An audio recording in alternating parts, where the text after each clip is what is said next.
Paramvir classes में आप सभी का बहुत बहुत वेलकम है। हमारा जो अकाउंटेंसी का चैप्टर 1 है और चैप्टर 2 है, दोनों ही कंप्लीट हो चुके हैं। अगर आपने अभी तक वो चैप्टर नहीं देखे हैं तो मेरे पीछे वाली जो वीडियो है आप जाकर देख सकते हैं। आज जो हमारा चैप्टर 3 है अकाउंटिंग प्रिंसिपल्स, वो शुरू हो रहा है। और वीडियो को शुरू करने से पहले आपसे हम्बल रिक्वेस्ट है, पहले मेरी वीडियो को लाइक ज़रूर कर दे और साथ ही अपने फ्रेंड्स को भी शेयर कर दे। तो गाइस शुरू करते हैं अकाउंटिंग प्रिंसिपल। सबसे पहले अकाउंटिंग प्रिंसिपल होता क्या है ये जानेंगे हम। तो सबसे पहले देखते हैं इसका meaning. The general guidelines and rules accepted by accountants all over the world. These principles developed over a course of period from uses, reason, common experience etc. तो गाइस जितने भी अब हमारे जो अकाउंटेंट है, ऐसी गाइडलाइंस या ऐसे रूल्स जो हमारे अकाउंटेंट के द्वारा एक्सेप्टेड किए जाते हैं ऑल ओवर द वर्ल्ड, पूरे संसार में, या ऐसे प्रिंसिपल जो आए हैं, कैसे आए हैं, या तो किसी भी कॉमन एक्सपीरियंस से या किसी रीज़न की वजह से इन प्रिंसिपल को बनाया गया है। फॉर एग्ज़ाम्पल मान लीजिए आप कोई बिजनेसमैन है या कोई एक कॉमन पर्सन है, आप किसी जो बिज़नेस है उसमें इन्वेस्ट करना चाहते हैं, तो आपको ये इन्फॉर्मेशन होनी चाहिए कि आपके बिज़नेस में जिसमें आप इन्वेस्ट करना चाह रहे हैं या जिसके शेयर ख़रीदना चाह रहे हैं उसकी फ़िलहाल मार्केट वैल्यू क्या है। तो उसी मार्केट वैल्यू जितनी भी जो इन्फॉर्मेशन हमारे क्रेडिटर्स लेते हैं, इन्वेस्टर लेते हैं, या और कोई अदर पार्टीज़ जो हमारे बिज़नेस में इंटरेस्टेड है, वो जो पार्टीज़ लेती है, तो उनके लिए जो नॉर्मल जो रूल्स गाइडलाइंस बनाए गए हैं वही हमारे अकाउंटिंग प्रिंसिपल है। वहीं से जो हमारे क्या रीज़न रहे, एक रूल रेगुलेशन की जो प्रोसेस है वो हमारे अकाउंटिंग प्रिंसिपल होते हैं। और ये हमारे जो अकाउंटेंट है पूरे ऑल ओवर वर्ल्ड में सबके द्वारा एक्सेप्टेड भी होती हैं।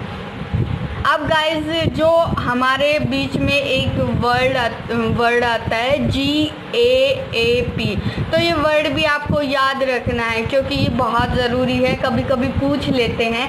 जनरली एक्सेप्टेड अकाउंटिंग प्रिंसिपल, इसकी फुल फॉर्म ये होती है।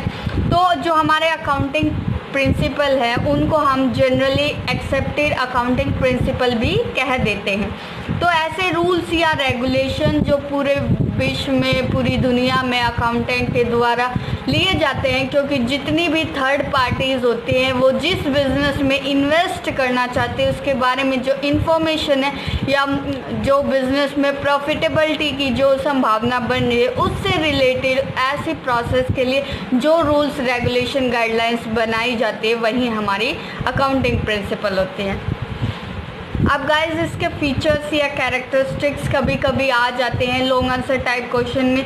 अकाउंटिंग प्रिंसिपल से भी एक क्वेश्चन, थ्योरी बेस्ड क्वेश्चन ज़रूर आता है। तो गाइस आपको याद रखना, मीनिंग, फीचर्स पूछ सकते हैं, मीनिंग, एडवांटेजेस कुछ भी पूछ सकते हैं। तो आपको इसके काइंड्स सबसे ज़्यादा आते हैं 2-2 नंबर में कि accounting period principle, cost principle, ये होता क्या है। तो गाइस आपको ज़रूर एग्ज़ाम बेस की तरह आपको याद करना पड़ेगा। तो फर्स्ट जो है हमारा यूनिफॉर्मिटी। ये यूनिफॉर्मिटी होता क्या है, तो गाइस जितने भी रूल्स रेगुलेशन है ये नहीं है कि आपने कोई एक बिज़नेस सेटअप किया और बिज़नेस सेटअप करने के बाद जो 6 महीने 7 महीने आपने रूल्स रेगुलेशन ध्यान में रखे और फिर ख़त्म हो गए। लेकिन इसमें ख़त्म होने की बात कहीं नहीं आती। जब तक आपका बिज़नेस चलता रहेगा तब तक आपकी जो बिज़नेस है जैसे यूनिफॉर्म स्पीड से चलेगा वैसे ही जो हमारा अकाउंटिंग प्रिंसिपल की है वो भी यूनिफॉर्म तरीके से ही चलेगा। तो इसमें एक यूनिफॉर्म स्पीड होती है। अकाउंटिंग प्रिंसिपल के जो रूल्स या रेगुलेशन हम बनाते हैं वो जब तक हमारा बिजनेस चलेगा तब तक चलते हैं। फिर क्या है सेकंड फीचर इसका, ये मैन मेड होते हैं।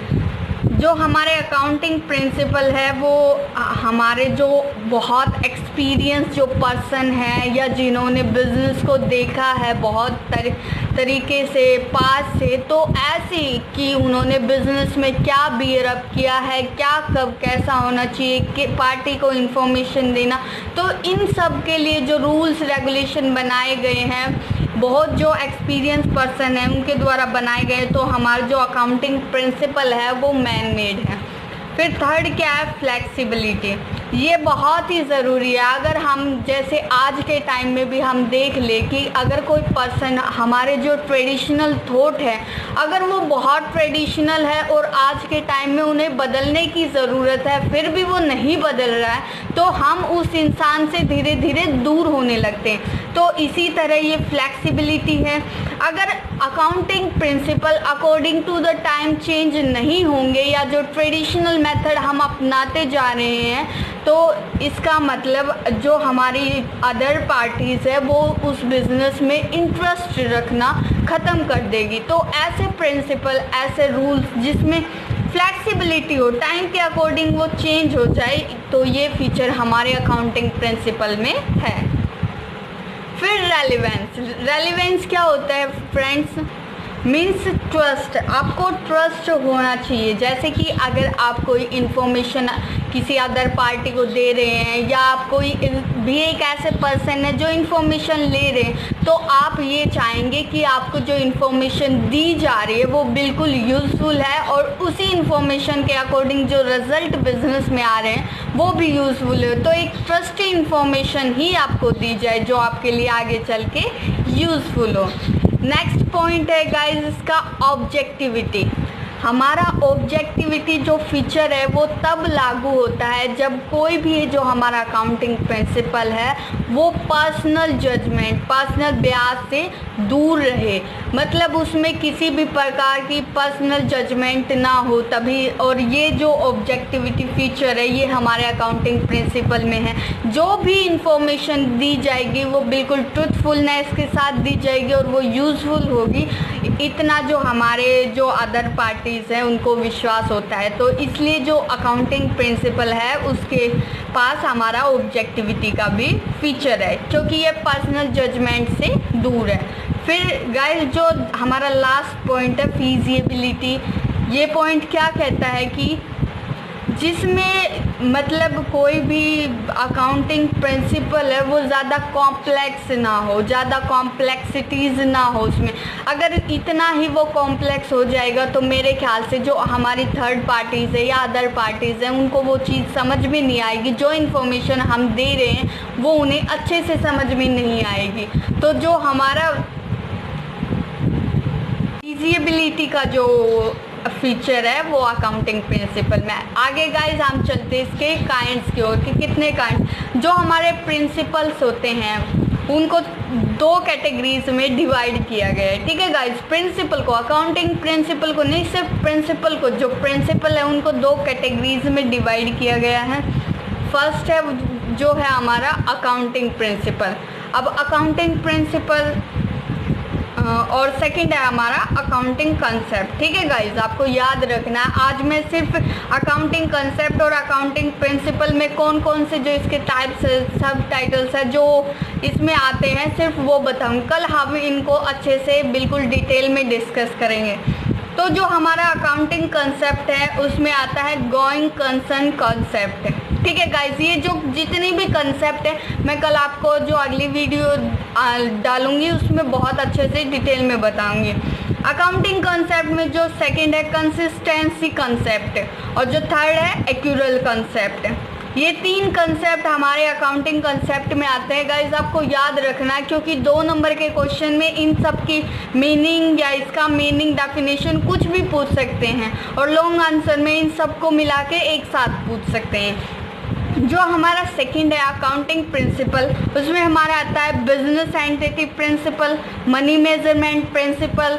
थर्ड है हमारा अकाउंटिंग पीरियड प्रिंसिपल। गाइज ये बहुत बार 2 नंबर के क्वेश्चन में ज़रूर आता है। मैंने जब एग्ज़ाम दिया था उस टाइम भी अकाउंटिंग पीरियड प्रिंसिपल 2 नंबर के क्वेश्चन में आया हुआ था।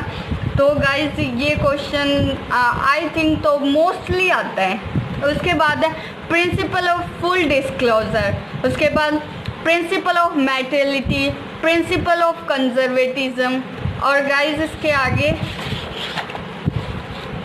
Post principle, matching principle, dual aspect principle. Guys ये जो प्रिंसिपल है ये भी आपका इम्पोर्टेंट है, ये भी कभी कभी कभार पूछ लिया जाता है, लेकिन ये जितना भी जो चैप्टर 3 है थ्योरी बेस्ड चैप्टर है और आपका बहुत ही इम्पोर्टेंट है एग्ज़ाम के पॉइंट ऑफ व्यू से भी। तो गाइज आज तो हमने इतना ही डिस्कस किया, कल हम जो इनके मीनिंग डेफिनेशन जो भी है डिटेल में डिस्कस करेंगे। आई होप आपको वीडियो अच्छी लगी, तो जाते जाते प्लीज़ वीडियो को लाइक ज़रूर करते जाएं और चैनल को सब्सक्राइब कर दें ताकि आप जो मेरी वीडियो आगे डालूँ वो सबसे पहले देख सके। थैंक यू सो मच मेरे वीडियो को देखने के लिए।